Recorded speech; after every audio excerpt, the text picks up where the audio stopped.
여러분 안녕하십니까? 디지털로 표현되는 모든 것을 알아보는 인포맥스티, 저는 우진석입니다. 네, 이장우입니다. 네, 안녕하십니까? 네, 반갑습니다.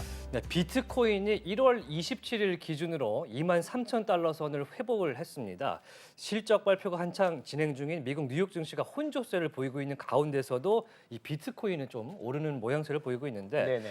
이 미국 금리 인상 기조가 변화의 조짐이 보이자 이 매도 약정, 그러니까 숏 포지션이 청산되고 있다, 정리되고 있다, 이런 이야기도 나옵니다. 네. 비트코인 주의자이신 이장우 대표, 요즘 네. 시장 분위기 어떻게 보십니까? 이게 또 한 발 떨어져서 보면 예. 이제 비트코인은 가장 위험 자산 중에 하나이긴 하거든요. 그렇다 보니까 이제 금리 변화에 따라서 가장 먼저 반응하는 자산 중에 하나이기도 합니다. 네. 그래서 떨어질 때도 크게 떨어지고 오를 때도 상대적으로 다른 자산에 비해서 많이 오르는 거죠. 네. 그런 면에서 연초에 좀 상승률이 다른 자산에 비해 좀 높았다라고 좀 볼 수 있을 것 같은데요. 네, 이 비트코인의 2023년 연초 상승세 관련한 이야기 오늘 인포맥스T에서 확인해 보겠습니다. 인포맥스T 지금 출발합니다.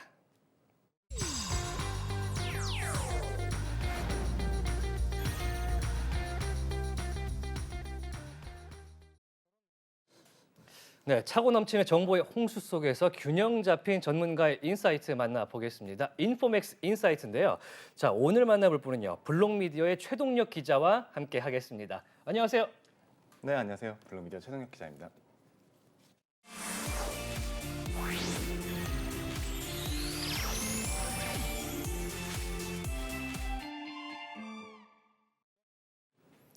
네, 지난 2022년 작년은 이 비트코인에게 있어서 상당히 아쉽고 굴욕적이었다.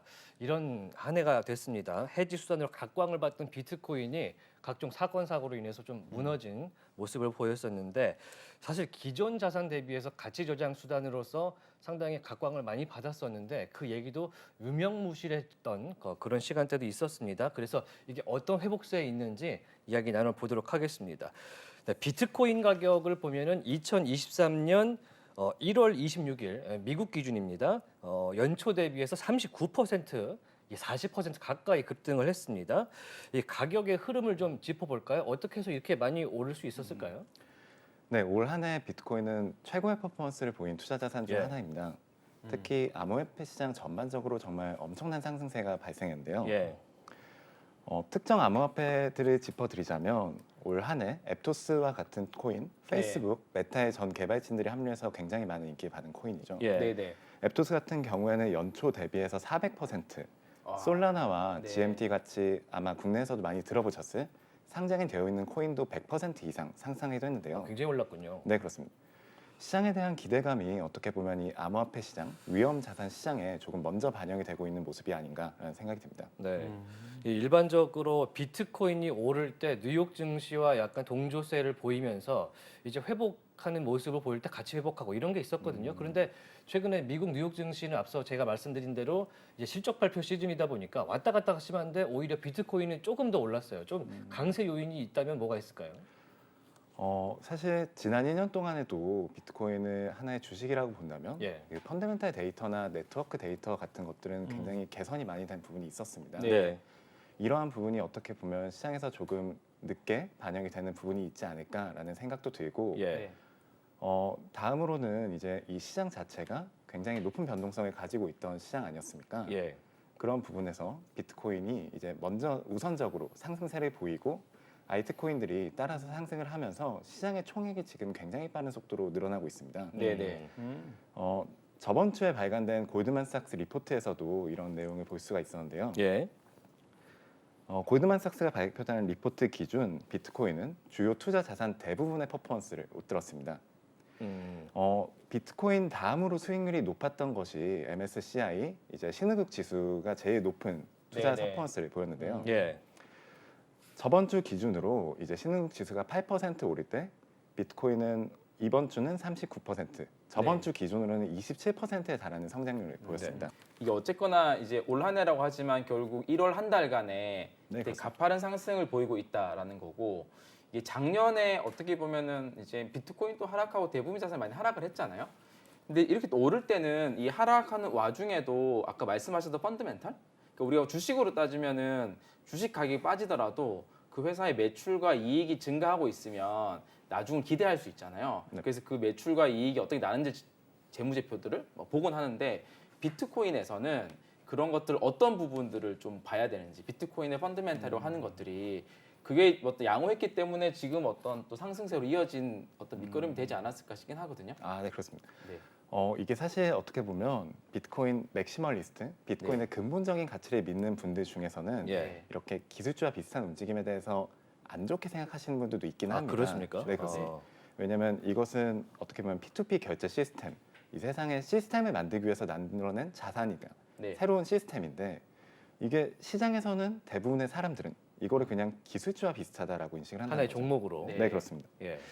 그래서 그 부분을 말씀드리기 앞서서 네. 우선 시장의 인식 변화에 대해서 한번 짚어드리고 인식 변화. 싶습니다. 네네. 지난 2022년 동안 비트코인을 향한 시장의 인식에는 정말 엄청난 변화가 있었습니다. 예.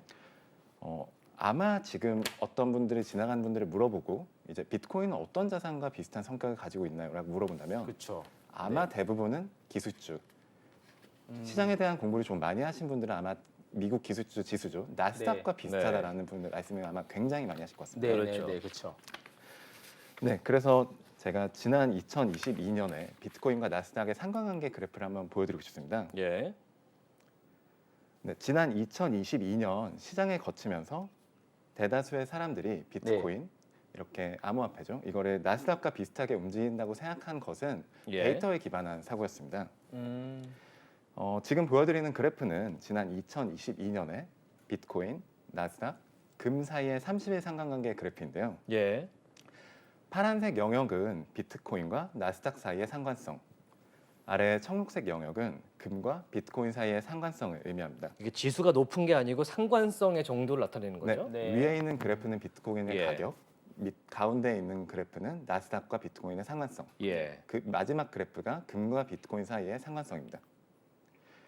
네, 지난 2022년 중 비트코인과 나스닥이 다른 움직임을 보인 것은 11월부터 12월 사이 FTX 사태로 말미암은 가상자산 시장 단독 하락세였습니다. 예. 네, 이렇게 시장 침체기, 특별한 사건이 없었다면 네. 비트코인은 작년 1년 내내 기술주와 비슷한 움직임을 보였다는 것을 우리가 그래프로 알 수 있는 거죠. 반대로 금과 비트코인 사이의 상관성을 보시면 굉장히 들쭉날쭉한 것을 알 수 있습니다. 예. 네, 네. 이는 시장, 투자 자금, 일반적인 인식이 금과 비트코인을 같은 성격의 자산군이라고 인식하고 있지 않음을 의미합니다. 네. 음, 그래서 일반적으로 투자자들이 볼 때는 이게 동조한다 혹은 아니다 어느 쪽에 더 가깝다고 보면 됩니까? 간단히 말해서. 투자자들이 비슷하다라고 생각하고 있다. 예. 투자 자금이 비슷하다고 생각하고 있다. 시장의 흐름이 자본의 흐름이 비슷한 움직임으로 가고 있다라고 생각할 수 있는 거죠. 나스닥과. 네, 그렇습니다. 그 전에는 사실은 뭐 비트코인 하면 우리가 뭐 디지털 금 그래서 금과의 연관성을 더 많이 네, 얘기를 그렇습니다. 했었잖아요. 그런 어떤 디지털 금의 어떤 인식에서 뭔가 기술주와 같은 나스닥의 어떤 상관성으로 더 많이 했던 이제 작년 흐름이었다. 이 네, 얘기죠. 그렇습니다. 네. 그 지난해를 보면 사실 비트코인이라든지 암호화폐 업계에 상당히 변화가 있었고 물론 이제 전통 자본시장에도 금리 인상 같은 기조 때문에 문제들이 상당수 있었는데 그 전해를 사실 좀 보면은 이게 실제로 상관관계가 유지가 되고 있었는지 좀 볼 수 있을 것 같은데 맞습니다. 그 내용은 좀 어떻습니까? 사실 제가 같이 또 보여드리고 싶은 것이 2021년과 예. 2022년 사이의 상관성 그래프인데요. 네. 보시면 굉장히 재미있는 움직임을 보이고 있습니다. 2021년과 2022년 그래프의 차이가 보이실까요? 지금 보면 일단은 많이 내려간 건 확인이 되는데 네, 그렇습니다. 예. 상관관계가 되게 엎치락뒤치락을 하고 있군요. 네, 그렇습니다. 지난 2021년까지만 해도 비트코인은 기술주와 같은 움직임을 보이지 않았습니다. 이것은 어떻게 보면 시장에서 기술주의 지위를 획득하지 못했다라고도 어떻게 보면 볼 수 있는 거죠. 예. 네. 더 많은 사람들이 일반적으로 저희가 기술주가 봤을 때 일반적으로 안정적인 주식 대비 변동성은 높지만 네. 이것이 전혀 펀더멘털이 없는 자산이다라고 생각을 하지는 않지 않습니까? 네. 이처럼 2021년의 비트코인은 기술주, 나스닥의 위치에도 다다르지 못했었지만 예. 2021년에는 불과 1년 사이에 비트코인은 나스닥의 위상, 나스닥의 시장에서의 위치를 따라갈 수 있었던 겁니다.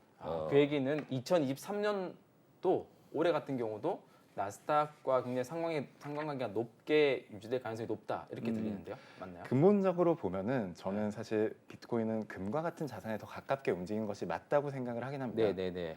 하지만 저렇게 보이는 자산 사이의 상관관계는 사실 특정한 사람들이 어떻게 생각하느냐, 비트코인 맥시멀리스트, 뭐 비트코인 주의자들이 어떻게 생각하느냐보다는 시장이 이 자산을 어떻게 생각하느냐가 반영되는 상관관계입니다. 네. 그렇기 때문에 당분간은 저는 나스닥과 비트코인의 상관관계가 높게 나타날 가능성이 높다고 보고 있습니다. 당분간은 네, 음. 그럴 수도 있겠네요. 네. 네네. 일단은 나스닥의 기술주 종목의 하나로서 비트코인을 판단하는 경향이 또 있고 혹은 금처럼 이제 안전자산의 형태로 비트코인을 보는 경향도 있지만 일단 최동력 기자 의견은 오히려 나스닥의 기술주에 더 가깝다. 그래서 올 한 해도 좀 그런 경향을 좀 지켜보면 좋을 것 같다. 그 비트코인 주의자 중에 한 명이 저의 입장. 네. 네. 어떻습니까? 그 비트코인의 가장 강력한 강점 중에 하나는 다른 자산과의 상관관계가 낮다. 그래서 특정 포트폴리오에 넣었을 때 되게 포트폴리오 강해진다라는 게 이제 과거에 많이 나온 조사 중에 하나인데요. 아마도 특정 시기에 특정 자산에 많은 연관성을 미치는 그런 속성이 좀 있는 것 같아요. 작년과 올해 또 내년이 넘어가면 또 어떤 자산과 또 매칭이 될지 모르는 그래서 약간 그런 카멜레온적 같은 약간 좀 성격이 있지 않나라고 좀 생각을 해보긴 하는데요. 근데 말씀하신 것도 자료를 보니까 맞은 것 같아요. 올해는 또 그렇게 할 가능성도 있을 것 같습니다. 네. 일단 상관관계 그래프를 통해서 상관관계가 나스닥 기술주에 더 가깝다는 걸 확인을 했는데 그러면 이제 작년부터 시작된 이 상관관계 코릴레이션이 왜 생기고 있는지는 어떻게 보십니까? 사실 그 부분은 저는 굉장히 긍정적인 지표 중 하나다라고 생각을 하기도 합니다. 네. 저도 말씀하신 것 같이 이 비트코인은 네. 기술주와 다른 자산이다. 어떻게 보면 가치 저장, 더 근본적인 무언가 움직임을 가져야 되는 수단이라고 생각을 하고 있는데 네. 더 많은 사람, 더 많은 자본들이 이 비트코인으로 유입이 되었기 때문에 이런 움직임이 발생했다라고 생각을 합니다. 네네네. 그렇죠. 과거에는 어떻게 보면 이 비트코인이 향한 믿음, 이 비트코인이 미래 새로운 P2P 결제 시스템을 만들 것이라는 믿음을 가진 사람들만 이 비트코인에 돈을 투자했다면 예. 지금은 말씀과 같이 하나의 뭐 포트폴리오 수단, 네. 기존 자산과의 해칭 수단으로서 비트코인을 보유하는 사람들도 굉장히 많아진 거죠. 많아졌죠. 네, 해칭 그렇습니다. 수단으로서. 네. 특히 뭐 기관들이 이제 포트폴리오의 상당수의 퍼센테이지를 편입을 하면서 이제 그 안에서의 움직임이 상당히 제한폭이 또 생기고 그래서 변동률도 조금 낮아지면서 안전자산으로서 인정을 받기 시작하는 그런 모습을 보이고 있는데 이제 비트코인 장세가 지난 한 해 특히 하반기에는 엄청나게 떨어지는 모습을 보였잖아요. 그러면서도 실제로 투자자는 늘고 지갑 수도 많이 늘었다 이런 기사를 봤습니다. 실제로 그렇습니까? 네, 비트코인 지갑 수도 사실 지난 1년이 어떻게 보면 굉장히 안 좋은 시장 아니었습니까? 그렇습니다. 네. 크립토 윈터라는 이 시장의 상황을 표현하는 단어까지 저희가 쓸 정도였었는데요. 예. 비트코인 펀더멘탈은 지난 1년 동안 저는 굉장히 개선된 데이터를 많이 봤습니다. 네. 이런 부분에서 제가 하나 짚어드리고 싶은 것이 앞서 말씀드린 시장이 비트코인을 기술자와 같이 인식을 하고 있다라는 부분입니다. 저희가 일반적으로 생각하는 주식의 평가 모델, 주식은 뭐 실적도 그렇고 회계 데이터도 그렇고 이렇게 정기적으로 발표되는 데이터를 통해서 주식 가격에 대한 평가를 받고 있지 않습니까? 네네. 주식 시장에서 이렇게 실적 발표가 그 움직임에 큰 영향을 주듯 예. 비트코인의 퍼포먼스, 네트워크 데이터들도 이렇게 비트코인의 기술주라고 인식을 하는 분들께는 어떻게 주식에서는 이제 실적, 회계 정보와도 같이 그렇죠. 고려될 수 있다는 거죠. 비트코인은 그 자체가 뭐 매출이 있거나 그런 건 아니니까 네. 어떤 다른 지표들을 보겠죠. 네. 말씀처럼 정말 다양한 데이터들이 있고 네. 이거를 해석할 수 있는 기준도 어떻게 보면 사람마다 다른 것이 사실입니다. 예. 저는 먼저 말씀드리고 싶은 것은 우선 자산적인 측면에 집중한 어떻게 보면 가치 저장 수단으로서 비트코인 보유자 관련 데이터들을 말씀드리고 싶습니다. 네. 네. 보유자들. 네. 비트코인 보유 주소 수는 예. 비트코인의 글로벌 채택을 반영하는 대표적인 지표 중 하나인데요. 예. 지난 2022년 비트코인 보유 지갑 수는 0.01 비트코인 이상이 1,132만 개, 네. 0.1 비트코인 이상이 418만 개, 네. 1 비트코인 이상이 97만 개로 전체 전년 대비 증가했습니다. 네. 상승률도 굉장히 높았는데요. 0.1 비트코인 이상 보유 지갑은 전년비 약 27%, 0.01 비트코인 이상 보유 지갑은 21%, 1 비트코인 이상 보유 지갑이 20% 가까이 상승했습니다. 네. 2022년과 같은 가상자산 침체기, 크립토 윈터에도 비트코인을 구매하겠다라고 생각하시는 분들이 이렇게 많이 늘어났다고 볼 수 있는 겁니다. 그 사실 2022년 그러니까 2021년 말에 상승기를 겪고서도 지금 비트코인을 보유한 사람들의 수가 막대 그래프로 보면 상당히 늘어났다 이렇게 볼 수가 있는데 그럼 실제로 보유를 계속하면서 이 비트코인의 가치에 대한 거를 스스로 증명하려고 하는 사람들도 좀 늘어났겠네요. 네. 장기 보유자 수도 예. 같은 추세입니다. 이것도 어떻게 보면 이 비트코인의 가치, 어떻게 보면 투자 자산으로서의 가치를 더 가지고 있는 사람들이 늘어나고 있는가를 네. 볼 수 있는 데이터인데요. 155일 이상 비트코인 보유자 수, 비트코인 네. 장기 보유자 그래프를 지금 보여드리고 있습니다. 네. 2022년에 비트코인 장기 보유자 보유량 및 유통량 중 비중은 역시 역대 최고치를 기록했습니다. 네. 전체 유통량 중에서는 약 72.5%, 보유량으로는 1,595만 비트코인이 네. 장기 보유자의 보유분입니다. 네. 1,395만. 네, 그렇습니다. 그러니까 이게 비트코인을 장기 보유하고 또 비트코인이 가치 조장 수단으로서 쓸모가 있다는 거를 시장에서 조금씩 인식을 하고 있다는 건데 네. 이게 일반 대중 입장에서는 가치 저장 수단으로 비트코인을 쓰기에는 사실 위험한 거는 맞거든요. 네, 아직 네. 변동성도 없고 사실 불안한 것이 사실입니다. 네. 그럼에도 불구하고 이렇게 늘고 있다는 거 어디서 찾을 수 있을까요? 사실 저는 이 데이터 자체도 어떻게 보면 비트코인의 펀더멘털이 왜 네. 강해지는가에 대해서 우리가 생각해 볼 수 있는 예, 데이터라고 생각을 하고 있습니다. 예. 네. 비트코인의 발행량 자체는 2,100만 개로 제한이 돼서 우리가 변하지 않는 상수가 되었다는 것을 모두 알고 있습니다. 네. 하지만 제가 보여드린 데이터처럼 장기 보유자 데이터, 새로운 지갑 데이터처럼 이 비트코인을 보유하고 싶어하는 사람은 계속해서 늘어난다라는 것을 우리가 볼 수 있다는 겁니다. 한정판 제품, 공급이 제한된 제품이 계속해서 원하는 사람이 늘어나고 있다는 거죠. 자연스럽게 이러한 부분은 비트코인 가격이 어떠한 방향으로 움직일 수 있을까에 대해서 저희가 생각을 해볼 수 있게 해줍니다. 사실 뭐 게임 아이템으로 따지면은 정말 센 아이템이 2,100개가 발행되는데 이 4년마다 반으로씩 줄면은 가격이 올라갈 수밖에 없다 이런 생각을 하지 않겠습니까? 그 4년마다 예. 새롭게 나오는 만들어지는 게 예, 반 개씩 준다. 네, 네. 그래서 이제 2024년에 다가오는 반감기 이야기도 상당히 들려오고 있는데 그런 영향도 사실 조금 있겠죠. 네, 사실 이게 비트코인에 대한 이 시장의 공급이 계속해서 줄어든다는 것이 예. 어떻게 보면 이 2,100만 개라는 전체 공급량 그리고 이 메커니즘 자체를 맞는 것이기도 합니다. 어떻게 보면 이 비트코인은 이 기존 시장에서 주도권을 갖고 있던 화폐 권력, 이 무한한 발행량을 가진 화폐에 대한 반감으로 생긴 시스템이기 때문에 네. 이 시장에 참여하는 사람들, 투자하는 사람들이 공급량 계획을 확인하고 최대 공급량이 얼마인 것을 아는 상태에서 내가 이 시스템에 믿음을 가질 수 있다면 투자해라라는 가치에 기반해서 만들어진 시스템입니다. 네. 그런 상황 속에서 비트코인은 점점 어떻게 보면 우리가 없어질 것이다라는 생각하시는 분들은 줄고 네. 하락장이 발생했을 때 바닥은 점점 높아지고 있는 것이 사실이죠. 예.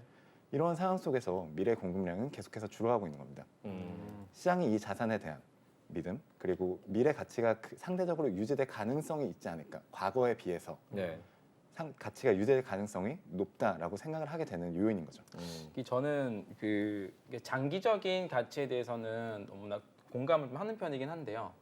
그 작년 1월 달에 우리가 여러 가지 데이터들을 또 나온 뉴스들이나 자료들을 보면 그 당시에도 이제 그 비트코인의 장기 보유자들은 굉장히 증가하고 있었고 예. 지갑 수도 증가하고 있었고 우리가 말한 이 온체인 지표라고 하는 것들이 굉장히 좋은 것들 많이 가르쳤거든요. 그러니까 비트코인 펀더멘털이죠. 지금 얘기로 보면. 그런데 이제 시장이 결국은 우리가 알고 있는 루나 사태가 5월 달에 터지고 11월 달에 FTX 사태가 터지고 그리고 금리가 올라가고 계속 이런 올라가고. 외부적인 네. 환경에 따라서 비트코인이 거의 80% 정도 하락을 했거든요. 그러니까 여전히 장기적으로는 우리가 기대를 할 수 있는 자산이긴 하지만 어떤 단기적으로도 투자에 접근하는 마인드에서는 역시 외부 환경 요소에 굉장히 영향을 많이 받는 자산 중에 하나다. 그렇죠. 우리가 뭐 그런 루나와 FTX 같은 사태가 터질지를 예측할 수 있는 건 사실 아니잖아요. 네. 이제 그런 것들을 좀 약간 서로 좀 구분을 해가면서 또 이 자산을 좀 바라보면 아니 이게 되게 좋다라고 모든 지표가 펀드멘털 좋다고 하는데 왜 이렇게 가격이 떨어져라고 하는 의문들도 조금 어느 면에서 해소할 수 있지 않을까 좀 생각이 들긴 합니다. 사실 뭐 반감기 이슈도 방금 이슈도 있고 방금 말씀해주신 얘기도 있는데 사실 비트코인이 뭐 세상의 그런 인식과 다르게 진정한 가치 저장 수단으로서 좀 인정을 받으려면 변동성이 좀 줄여야 될 거고 그다음에 하락의 리스크가 좀 줄여야 될 것 같은데 이 가치 저장이라는 얘기를 저희가 자주 하는데 이게 왜 중요합니까? 이 비트코인에 있어서. 사실 짚어주신 부분이 정말 모든 음. 부분이 맞는 예, 말씀이십니다. 다 들어 있죠, 사실. 네네. 예. 그리고 이 화폐라는 것이 어떻게 보면 자산에 대한 가치는 저는 결국 이 시장의 믿음, 예. 어떻게 보면 얼마나 많은 사람들이 이 자산, 어떻게 보면 주식이 될 수도 있겠죠.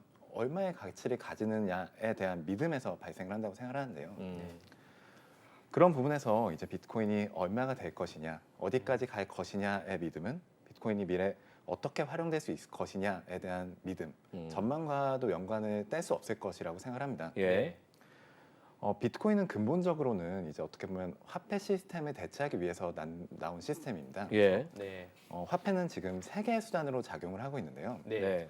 가치 저장의 수단, 교환의 매체, 회계 단위가 그 세 개의 기준입니다. 네. 네. 가치 저장 수단으로서 단순히 작동하기 위해서는 사실 그 총액이 꼭 필요는 없습니다. 네. 모든 사람들이 하나의 자산의 그 가치를 저장하는 것도 아니고 굉장히 많은 가치 저장 자산 수단들을 우리는 시장에서 이미 가지고 있죠. 예. 오늘의 비트코인 자산 총액은 약 4,450억 달러입니다. 주식이나 부동산, 금과 같은 주요 자산 총액은 약 600조 달러에 달하는데요. 예. 비트코인은 아직 이 시장의 0.1%에도 달하지 못하고 있는 상황입니다. 네. 하지만 시장에서 그 가치 저장 수단으로서의 시장 위치를 더욱 공고하고 있는 것도 사실이죠. 저희가 금이 만들어 온 가치, 네. 그들이 만들어 온 역사와 시장에서 가진 신뢰를 무시할 수는 없지만 비트코인이 시장에 제시하고 있는 유동성, 접근성, 안정성이나 네. 감사 가능성과 같은 정보 그리고 그런 가치들도 우리가 무시할 수 없다는 부분입니다. 석유도 산유국 정책에 따라서 가격이 급변하는 와중에 네, 오펙 플러스. 네 그렇습니다. 2,100만 개의 유통량 제한은 이 비트코인을 가치 저장 수로서 굉장히 매력적인 대상으로 만들어주기도 하죠. 글로벌 가치 저장 수단 중 1%를 비트코인이 차지하기 위해서는 시가총액이 약 6조 달러까지 올라가야 합니다. 네. 이때 비트코인의 예상 가치는 개당 약 28만 달러라고 산정이 됩니다. 네. 비트코인이 미래 교환의 매개가 되기 위해서는 글로벌 시장의 거래를 비트코인을 통해서 하기 위해서는 회계 단위로 비트코인이 사용되기 위해서는 이 시가총액은 점점 더 높아져야 합니다. 네. 그렇기에 우리가 시장에서 비트코인이 가져갈 위상, 미래 어떤 가치를 만들어낼 수 있을까에 대한 전망을 가지는 것이 중요합니다. 네. 우리가 비트코인이 얼마에 간다라고 말씀을 드리는 것은 사실 불가능합니다. 하지만 미래 이 비트코인이 세상에서 어떤 가치를 할까, 어떤 역할을 가지게 될까에 대해서는 네. 최소한 우리가 상상을 해보고 전망을 해볼 수는 있다는 것이죠. 근데 이게 아마 많은 분들이 의심을 가질 것 같은 게 비트코인이 가치 저장의 수단이라는 얘기를 많이 들었는데 아까 금과도 결국 역상관 관계잖아요. 네, 그렇습니다. 금 가격은 가치 저장의 수단으로서 작년에 많이 상승을 했는데 비트코인 아니었단 말이죠. 이런 부분들은 좀 어떻게 해석할 수 있을까요?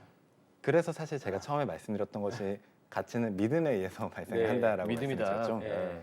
저 같은 경우는 사실 이 비트코인의 근본 가치에 굉장히 공감을 많이 하고 네. 네. 미래 세상에서 어떻게 보면 비트코인이 더 많은 역할을 가져가는 것이 어떻게 보면 세상을 위한 일도 된다라고 생각을 하고 있습니다. 네.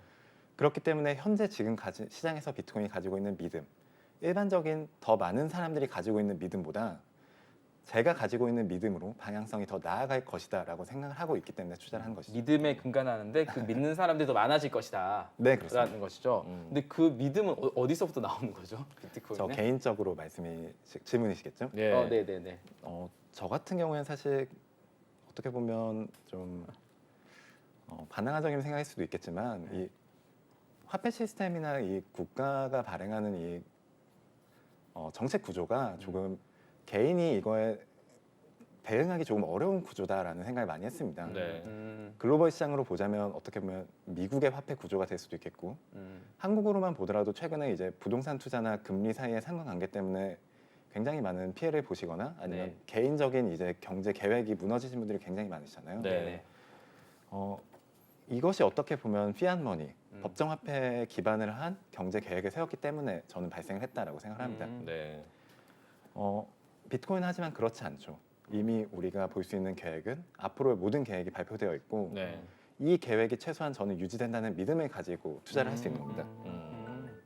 그래서 누가 그렇게 얘기하더라고요. 규칙에 기반한 법정화폐 시스템이라고 얘기를 했는데 네. 룰 베이스로 그런 면이 이제 비트코인 장점이라고 얘기했는데 그런 면을 얘기하신 것 같습니다. 사실 암호화폐 관련해서도 한국은행이나 기획재정부에서도 준비하는 바가 있긴 한데 네. 그쪽의 반론도 들어보고 싶긴 합니다만 일단은 들어볼 수가 없기 때문에 네네네. 의견을 듣고 근데 이제 가치 저장에 자꾸 제가 이제 매이게 되는 이유가 암호화폐 전반적인 시장의 분위기나 시장의 그 시세의 흐름에 따라서도 비트코인이 같이 움직여 버리잖아요. 오히려 비트코인이 끌고 나가서 왔다 갔다를 한다기보다 어쩔 수 없는 매크로 환경 때문에 시장의 움직임에 비트코인도 따라가는 그런 경향도 분명히 있을 텐데 그런 상황에서 비트코인이 혼자 가치 저장을 잘하는 수단이다라고 했을 때 그게 가치가 있느냐라고 보기 어렵지 않을까요? 저도 사실 최근에 비트코인, 예. 지금까지의 비트코인이 가치 저장 수단으로 작동을 했다라고 말씀드리기는 좀 어렵다라고 예. 생각을 많이 합니다. 예. 제가 앞에 말씀드린 것도 어떻게 보면 너무 비트코인 친화적인 말씀만 드렸나 생각이 들기도 하는데 네네. 제가 생각하는 미래 그리고 어떻게 보면 비트코인이 이런 미래를 그려가지 않을까라는 저의 의견을 드린 것이고 네. 실제 현재 시장에서는 그런 위상을 가지고 있지 못한 것이 사실입니다. 예. 맞아요. 그래서 이제 정확히 우리가 구분해 보면 그런 것 같아요. 어, 비트코인은 가치 저장 수단의 속성을 가지고 있는 거고 현재 가치 저장 수단으로서 사람들이 활용하는 것까지 좀 이른 시기다.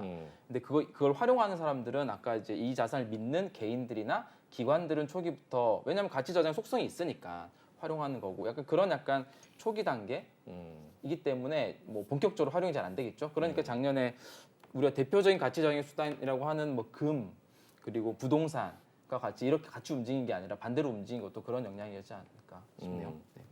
일단 최종력 기자에게 좀 여쭤보고 싶은 게 비트코인 같은 경우에는 이제 뭐 교환 매체 수단이라든지 가치 저장 수단 이런 여러 가지 이제 회계 단위까지 하는 화폐로서의 기능을 할 수 있는 그런 가능성 때문에 인정을 받을 수 있다. 그렇게 생각들을 많이 하잖아요. 실제로도 그것 때문에 투자를 하는 것인지 아니면은 사람들이 이제 아까 말했던 반감기가 오기 때문에 미리 좀 담아놔야겠다. 이렇게 생각하는 투자자들이 더 많은 것 같은지 어느 쪽이 더 많다고 보세요? 아, 제 생각이 아니라 이 시점에 단순히 시장 예, 예. 투자자들 말씀이시죠? 그 부분에서는 사실 매크로적인 이슈와 그런 반감기 같은 이슈가 사실 적용이 된 게 맞다라는 생각을 저는 개인적으로는 하고 있습니다. 예. 네네네. 왜냐하면 올해는 그래도 시장이 작년보다 조금 나아지지 않을까. 최소한 작년 계속해서 이어온 긴축이 이어지진 않을 것이다라는 전망이 우세한 상황이잖아요. 예, 예. 이러한 상황에서 아무래도 조금 위험성을 가진 투자 자산이 더 높은 상승률을 보일 것이며 비트코인이 이제 일반적인 분들이 생각하기에 앞서 나스닥과 비슷한 말씀을 드렸듯이 그런 투자 자산 중 하나로 편입이 됐다라는 상황입니다. 그런 부분에서 더 높은 상승률을 보인 것도 아마 그런 영향이 있을 것 같습니다. 비트코인이 어떻게 보면 많은 사람들이 더 떨어지진 않을 것 같은데 라는 생각을 하게 되었고 네. 이게 최소한 5년 전, 10년 전과 같이 없어질 거다라고 생각하시는 분은 아마 굉장히 많이 줄이지 않았을 거 아닙니까? 네. 그렇기 때문에 올해 시장 좀 좋아질 것 같은데 투자를 좀 해볼까라고 하시다가 비트코인과 같은 어떻게 보면 위험성 자산, 높은 변동성이 기대되는 자산에 투자를 좀 하시게 된 거죠. 사실 그 부분이 이제 크립토 시장과 주식 시장의 차이점이라고 저는 생각이 드는데 이제 한 종목이나 한 기업이 펀더먼탈이 좋은 걸로 평가가 되면 그거에 대한 기대감 때문에 보통 투자로 연결이 되잖아요. 그런데 이제 크립토 같은 경우는 펀더먼탈의 상황과 투자에 대한 기대감이 이유가 서로 상이한 경우가 상당히 있더라고요. 아 그래요? 네, 그래서 지금 같은 경우도 약간 그런 상황으로 보이지 않나 싶은데 이제 작년에 시세가 이제 떨어질 때도 기대감은 여전했고 그러다 보니까 네트워크라든지 플랫폼들이 많이 발전을 했다. 뭐 이렇게 평가들이 나오고 있었습니다. 비트코인의 뭐 네트워크라고 해야 될까요? 플랫폼 좀 발전이 됐습니까? 근데 이게 뭐 질문을 또 부연 설명하자면 예, 예. 그러니까 특히 작년에가 과거에 하락했던 시기와 다른 면 중에 하나가 방금 질문 드린 이 부분인 것 같은데요. 비트코인 네트워크의 어떤 그 강건함, 그 해시레이트, 그렇습니다. 그 비트코인 네트워크가 얼마나 더 강해졌냐라는 면에서의 그 부분을 조금 설명해 주시면 좋을 것 같아요. 네. 알겠습니다. 말씀과 같이 지난 2022년에 비트코인의 가격 급변했죠. 그리고 부정적인 환경 속에서도 네트워크로서의 비트코인 경쟁력은 계속 상승한 것이 사실입니다. 2022년에 비트코인 연중 최저가는 약 1만 6천 달러 정도였는데요. 예. 네. 이는 3년 전이죠. 2020년에 연말 가격 수준입니다. 음. 그렇다면 네트워크로서의 비트코인 퍼포먼스는 어땠을까요? 음, 2022년 비트코인의 7일 평균 해시레이트는 105 엑사해시 퍼 세컨드였습니다. 그 해시레이트라는 게 뭐 처리 능력인가요? 네, 네트워크의 가치인가요? 처리 능력이라고 네. 생각해 주시면 될 것 같습니다. 보안성과 직결되죠. 그렇습니다. 그러니까 해시레이트가 높으면 높을수록 비트코인 네트워크가 해킹을 당할 가능성이 낮아진다. 해킹을 하려면 더 많은 비용이 들어간다. 네, 그렇습니다. 비트코인 네트워크 해킹이 되면은 사실은 우리 비트코인 내재 가치는 제로. 그렇죠. 화폐를 하고 싶어 하는데 그렇죠. 그게 올라가고 있다는 얘기죠. 네. 그렇습니다. 그 보안성이 올라가고 있다. 그 얘기로 그렇습니다. 네. 네트워크로 본다면 네. 어떻게 보면 하나의 네트워크 인프라를 제공하는 주식, 음. 기업이라고 본다면 이 수치는 2022년 같은 가격 수준이던 시점에는 2배 이상 상승했습니다. 약 240 엑사이시 퍼 세컨드를 기록했는데요. 주식 가격은 똑같은데 매출이 2배 올라가 있다. 만약에 주식으로 생각을 하신다면 한다면? 그럴 수 있는 그죠? 거죠. 네. 해시레이트의 상승은 비트코인 시장 가치와는 별개로 이 네트워크의 상승 처리 능력, 말씀대로 보안성이 계속해서 상승 추세에 있음을 의미합니다. 이렇게 해시레이트가 상승할 수 있는 것이 더 많은 사람들이 여기에 기여하고 더 많은 자산, 더 많은 기술 발전이 있었기 때문이기도 하기죠. 네. 이렇게 네트워크적인 측면을 넘어서 관련된 소액 결제를 지원하는 네트워크, 라이트닝 네트워크의 성장 역시 지난 2년 굉장히 빠르게 이루어졌습니다. 라이트닝 네트워크는 지난 1년 네트워크 유동성은 물론 채널, 네트워크 노드 수가 모두 증가했는데요. 라이트닝 네트워크의 성장은 일반적으로 비트코인이 일상적인 결제에 활용될 수 있는 인프라의 성장을 의미한다고 저희가 해석을 하고 있습니다. 더 나은 결제 주조, 지갑, 결제 시스템, 인프라를 위한 비트코인의 능력은 계속해서 성장하고 있다는 거죠. 앞서 말씀해 주셨던 것 같이 이렇게 비트코인의 기술주라고 생각을 한다면 한 주식이 같은 주가 수준에서 과거 대비 2배의 퍼포먼스를 내고 있다면 새로운 시장으로서의 진출을 계속해서 하고 있고 신제품, 자신들의 생산력 증가를 계속해서 이어나간다면 어떻게 생각을 해야 할까요? 비트코인은 단순히 멈춰있는 자산이 아니라 계속해서 성장하고 있는 네트워크입니다.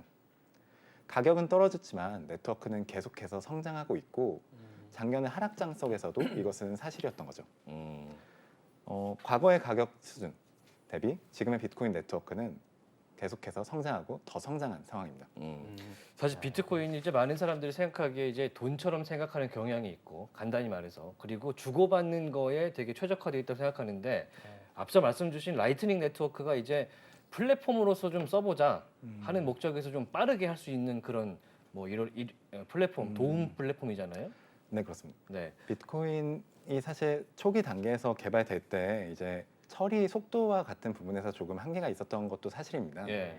그렇기 때문에 어떻게 보면 이 비트코인을 올리기 전에 어떤 분산화된 처리 시스템을 통해서 여러 개의 결제를 처리하고 이거를 나중에 메인넷, 비트코인의 근본적인 네트워크로 올리는 방식을 통해서 더 많은 거래를 처리하고 우리가 일상적에서 발생하는 굉장히 많은 거래들을 처리할 수 있게 만들어 보자라는 의미에서 목표에서 만들어내진 것이 라이트닝 네트워크입니다. 그러니까 우리가 그 일반 비트코인은 한번 주고 받는데 이제 수수료가 좀 많이 들긴 하거든요. 예. 그러니까 큰 금액을 보낼 때는 너무 좋은데 그리고 네트워크가 해킹 가능성도 없고 예. 데이터의 뭐죠? 무결성이 있으니까 좋은데 소액 결제를 하기엔 너무 수수료가 소액 결제 측은 너무 비싼 거죠. 내가 5,000원, 10,000원씩 결제해야 되는데 수수료가 뭐 그 정도 나가버리니까. 그래서 라이트닝 네트워크랑은 결국 그 소액 결제를 잘할 수 있도록 특화된 하나의 기술이다라고 이해해 주면 좋으니까. 그래서 아까 이제 비트코인 가격이 하락을 함에도 불구하고 이제 두 가지 부분을 얘기해 주신 것 같아요. 하나는 이제 이 보안성이 증가하고 있다. 기본적인 펀더멘트 올라가는 거죠. 해시레이트가. 해시레이트가 그 해시레이트로 말씀해 주셨고 이제 라이팅 네트워크 하락함에도 불구하고 소액 결제를 할 수 있는 그런 환경 그리고 그거에 대한 지갑 고객 수가 증가하고 있다. 두 가지 포인트를 얘기해 주신 것 같아요. 네, 맞습니다. 맞나요? 기술적인 부분이 뭐 상승하고 있고 뭐 지표가 상승하고 있는 거는 사실 이런 데이터를 보면 알 수 있긴 합니다. 그런데 이제 솔직히 말해도 아무리 뭐 데이터가 좋고 기술 발전이 되고 있다라고 설명을 한다 한들 실제로 쓰이는 거를 주변에서 볼 수가 없으면 이게 발전하는지 알 수 없지 않습니까? 뭐 사례가 좀 발생이 됐는지요? 네, 맞습니다. 예. 사실 이렇게 말씀을 드렸지만 또 예. 특히 저희가 한국에서 살고 있는 분들이 이 비트코인의 활용을 사실 느끼기에는 정말 어렵은 게 사실입니다. 저도 사실 많이 경험하지 하다못해 못했습니다. 금도 잘 안 사는데. 네, 그렇습니다. 예. 돈도 잘 안 사고 뭐 하셔도 거래소에서 거래 정도 하시는 게 사실인데 예. 글로벌 시장 속에서는 사실 굉장히 많은 이 채택 사례가 발생하고 있습니다. 네. 우선 비트코인은 지난 1년에도 말씀대로 안정적인 네트워크로서 1년을 다시 마감했고요. 예. 사실 글로벌 시장에서 지난 2022년 굉장히 주목받았던 게 클라우드 서비스 이슈들이었죠. 네. 국내에서도 사실 카카오가 데이터 센터 화재로 꽤 오랜 시간 동안 서비스가 전혀 안 되는 상황도 발생을 했었고 예. 네트워크 관련 해킹 이슈도 계속해서 이어졌던 것이 사실입니다. 네네. 비트코인은 그런 상황 속에서 아무도 운영하고 있는 기반이나 리더, 투자, 직원도 없이 1년 동안 다시 안정적인 네트워크로서의 1년을 마무리했습니다. 네. 어떤 시간에도 가동되었고 모두가 믿고 이용할 수 있는 네트워크라는 것이죠. 최근 이슈로 하나 또 강조드리고 싶은 것은 엘살바도르의 비트코인 채택입니다. 네. 사실 엘살바도르가 지난 2021년 비트코인을 법정화폐로 채택하면서 굉장히 많은 레거시 기득권층, 어떻게 보면 금융사들이나 IMF도 있었고 국가들도 있었죠.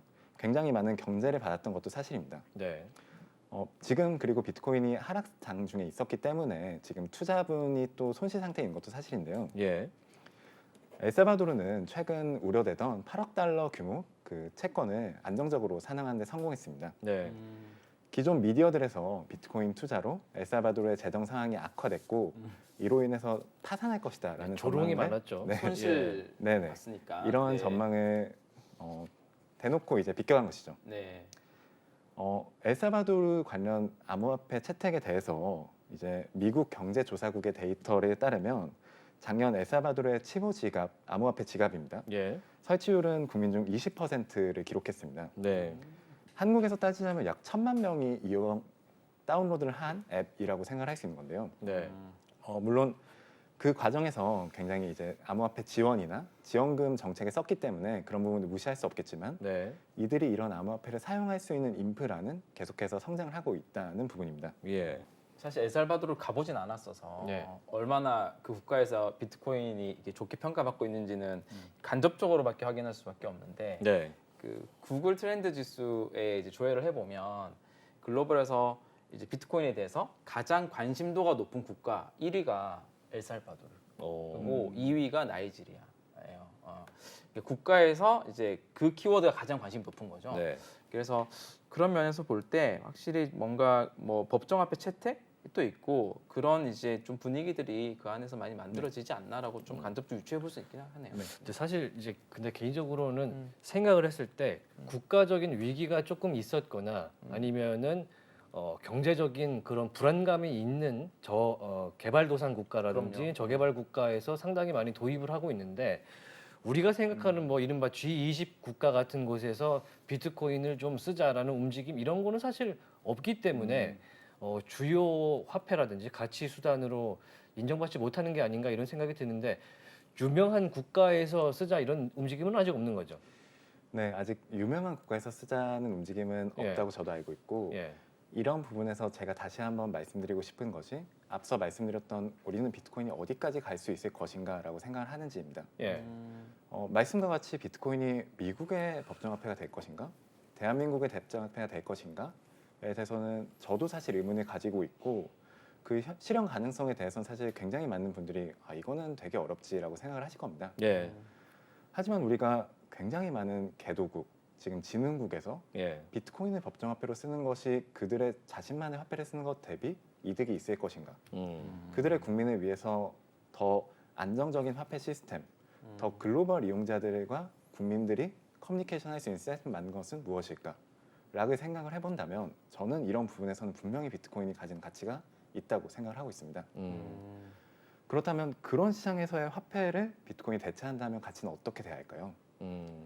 지금은 사실상 비트코인이 이렇게 화폐 시스템의 대체를 현실적으로는 하고 있지 못한 것이 사실입니다. 네. 앞서 말씀드렸다시피 앞서 말씀해 주신 것과 같이 엘살바도르에서도 이제 비트코인이 실제로 이거 거래소 사용되지는 않아라고 지적해 주시는 분들이 많은 것도 사실이고요. 예.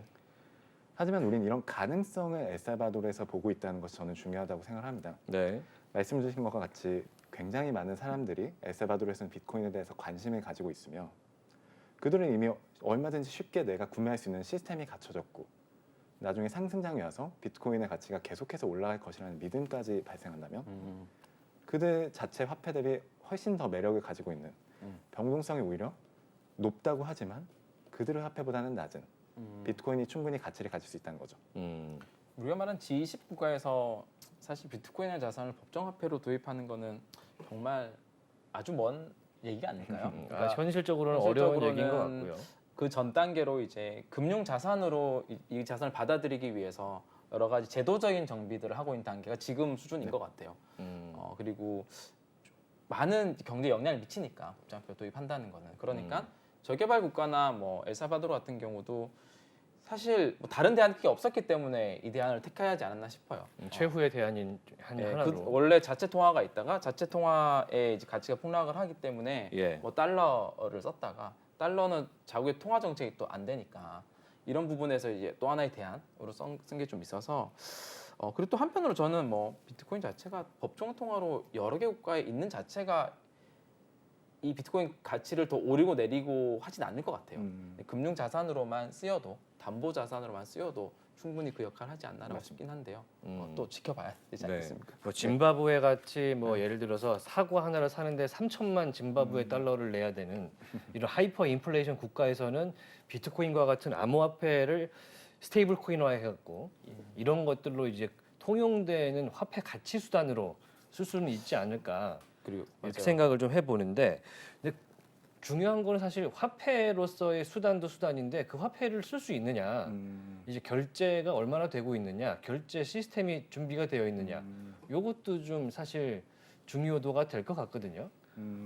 지금 결제 활용은 어느 정도 되고 있습니까? 그래서 말씀과 같이 이제 어떻게 보면 뭐 신흥국이나 이제 개도국 위주로 이렇게 비트코인 채택 기술 활용 사례가 발생하고 있는 것이 예. 사실입니다. 아프리카의 사례를 하나 제가 보여드리고 싶은데요. 예. 아프리카에서는 마찬쿠라라는 새로운 비트코인 기술이 개발이 되었습니다. 그래요. 네. 뭐죠? 마찬쿠라는 인터넷 없이도 비트코인 결제를 가능케 하는 기술입니다. 예. 저희는 사실 지금 한국에서 문자 메시지로 금융 서비스를 이용하는 경우가 전혀 없죠. 예. 네. 아프리카에서는 약 94%의 금융 거래가 문자 메시지로 이루어진다고 합니다. 이것은 아프리카의 국가적인 특징을 반영하기도 하는데요. 예. 저희는 지금 인터넷 접속, 뭐 핸드폰으로 인터넷 접속하시는 것이 너무나 당연하다라고 생각을 하지만 네. 아프리카의 인터넷 보급률은 2022년 기준으로 33%에 불과하다고 합니다. 지역적으로 네, 말이죠. 그렇습니다. 예. 사실상 인터넷도 접속을 할 수가 없는데 이중 인터넷을 이용한 금융 서비스를 이용하는 사람들은 더욱 적을 수밖에 없다라고 우리가 생각할 수밖에 없는 거죠. 이런 부분에서 이들이 직접 비트코인 어떻게 보면은 금융 시스템이 그들의 피앗 머니를 이용한 시스템이라고 한다면 암호화폐 비트코인을 이용한 금융 시스템이라고도 할 수 있겠네요. 이렇게 비트코인을 하나의 금융 서비스 재화로서 이용할 수 있는 플랫폼 마찬쿠라가 아프리카에선 제시되고 있다고 합니다. 인터넷 보급률 좀 낮지만 스마트폰 보급률은 높으니까. 네. 스마트폰 그 문자 같은 경우에는 투지폰에서도 이제 네, 나오던 가능했으니까 네. 그런 식으로 이제 어떻게 보면 낮은 인프라 상황에서도 금융 서비스를 이용할 수 있는 대안입니다. 네.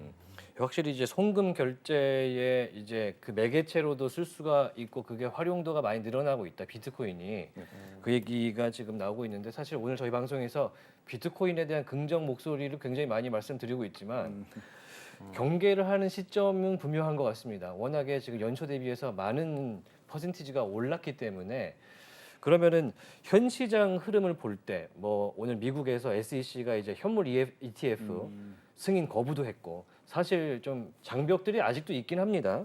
투자자분들이 이거 시장을 볼 때 뭐 지금 들어가겠다라는 분들이 더 많을 것 같긴 해요. 지금 상황에서는 어떤 이야기를 좀 하고 싶습니까? 그런 부분에서 사실 가장 많이 말씀드리는 것이 다양한 포트폴리오를 가져라.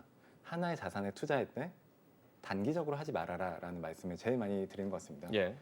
저희도 사실 작년 테라루나 사태 같은 것을 우리가 예측하기는 어려웠죠. FTX가 그런 식으로 자신들의 자산을 유용하고 있었다라고는 아무도 생각하지 못했을 겁니다. 예. 올해 초에 누군가에게 네. 물어보면. 그렇기 때문에 시장에는 사실 굉장히 많은 변동성이 있고 우리가 예상할 수 없는 상황은 반드시 발생하게 됩니다. 그렇기 때문에 이렇게 비트코인에 대한 저와 같이 비트코인이 미래에 어떤 가치를 만들어 갈 것이다라고 믿음을 가지신다면 조금씩은 투자하시는 것이 맞고, 그렇다면 그 비중은 자신이 비트코인을 믿는 만큼 얼마나 이 비트코인이 세상에서 가치를 만들어 갈까라는 네. 전망만큼 그거에 따라서 가져가시는 것이 맞다고 생각합니다. 네. 그러려면 또 많이 학습을 해야겠네요. 네. 네. 이제 맞아요. 해외에서 비트코인을 좋아하시는 분들은 이제 25,000달러 그리고 상반기에는 29,000달러 선이 이제 벽이다라고 말씀하시는 분도 있는데, 반면에 앞자리가 1로 예상을 하시는 분들도 상당수 있더라고요. 그래서 이제 이거 시장을 보고 특히 매크로 환경을 좀 더 지켜보면서 비트코인 시장 투자를 하시면 좋을 것 같습니다. 자, 블루미디어의 최동력 기자와 함께 오늘 비트코인 시장, 암호화폐 시장 이야기 나눠봤습니다. 오늘 고맙습니다. 네, 블루스 감사합니다. 네, 인포맥스디 오늘 순서 모두 마무리하도록 하겠습니다. 오늘 보신 내용은요, 유튜브 채널 연합뉴스 경제TV에서 다시 한번 보실 수가 있습니다. 저희는 다음 이 시간에 돌아오겠습니다. 함께해 주신 여러분 고맙습니다. 안녕.